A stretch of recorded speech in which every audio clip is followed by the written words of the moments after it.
Pariyaram village ഓഫീസിന് മുന്നിലെ ഉപയോഗശൂന്യമായ കൂറ്റൻ കുടിവെള്ള ടാങ്ക് നീക്കം ചെയ്യാനുള്ള നടപടി വൈകുന്നതിനെതിരെ പ്രതിഷേധമുയരുന്നു. ടാങ്ക് ലേലം ചെയ്യാൻ റവന്യൂ അധികാരികൾ തീരുമാനിച്ചിരുന്നെങ്കിലും GST ഉൾപ്പെടെ വൻ തുക നിശ്ചയിച്ചതോടെ ലേലത്തിനെത്തിയവർ പിന്മാറുകയായിരുന്നു. തുരുമ്പെടുത്ത് നശിച്ച ടാങ്ക് പൊതുജനങ്ങൾക്കും ജീവനക്കാർക്കും ഒരുപോലെ ബുദ്ധിമുട്ട് സൃഷ്ടിക്കുന്നത് കണ്ണൂർ വിഷൻ റിപ്പോർട്ട് ചെയ്തിരുന്നു.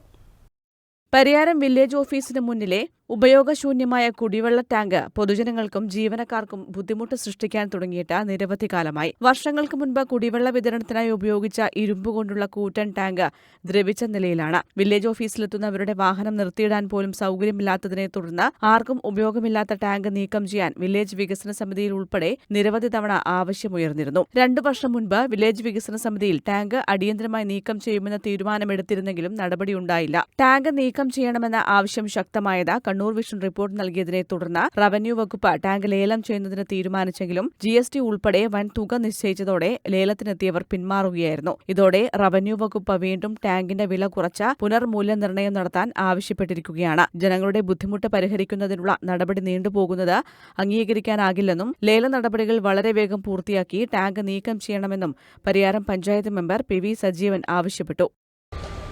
പരിയാരം വില്ലേജ് ഓഫീസിന് മുമ്പിൽ ഉപയോഗശൂന്യമായ കുടിവെള്ള ടാങ്ക് നീക്കം ചെയ്യുന്നതുമായി ബന്ധപ്പെട്ട് നിരവധി പരാതികളാണ് ജനങ്ങളിൽ നിന്നുണ്ടായിട്ടുള്ളത്. അതിൻ്റെ അടിസ്ഥാനത്തിൽ തന്നെ അത് ലേല നടപടികൾ ആരംഭിക്കുന്നതിനാവശ്യമായി ലേലത്തിന് വെക്കുകയും എന്നാൽ ആദ്യ പ്രാവശ്യം ലേലം വെച്ചപ്പോൾ അതിന് വലിയ റേറ്റാണ് സർക്കാർ അതിനിട്ട് 25,000 രൂപയോളം GST അടക്കം വില വരുന്നതുകൊണ്ട് അത് ലേലത്തിലെടുക്കാൻ ആളില്ലാതെ 3 പ്രാവശ്യവും മാറ്റിവെക്കുന്ന സ്ഥിതിയാണ് ഉണ്ടായിട്ട്. അപ്പോൾ എത്രയും പെട്ടെന്ന് അതിൻ്റെ ലേല നടപടികൾ പൂർത്തീകരിച്ചുകൊണ്ട് ഈ വില്ലേജ് ഓഫീസിന് മുന്നിൽ നിന്നും അത് നീക്കം ചെയ്തതിനാവശ്യമായ നടപടി സർക്കാർ തീരുമാനിക്കണമെന്നാണ് ഞങ്ങൾക്ക് ആവശ്യപ്പെടാണ്. ടാങ്ക് നീക്കം ചെയ്യാനുള്ള നടപടി വൈകുന്നതിനെതിരെ ജനങ്ങൾക്കിടയിൽ വലിയ പ്രതിഷേധമാണ് ഉയരുന്നത്. News bureau, Taliparamba.